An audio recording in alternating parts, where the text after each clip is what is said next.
मी सावित्री बोलते. तुमच्यातील बरेच लोक मला ओळखत असतील. माझे नाव सावित्री ज्योतिराव फुले आहे. माझा जन्म 3 जानेवारी 1831 रोजी सातारा जिल्ह्यातील नायगाव येथे झाला. माझ्या पतीचे नाव ज्योतिराव फुले आहे.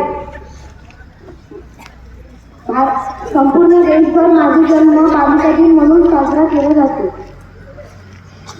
लग्नानंतर माझ्या पतीने मला लिहायला वाचायला शिकवले.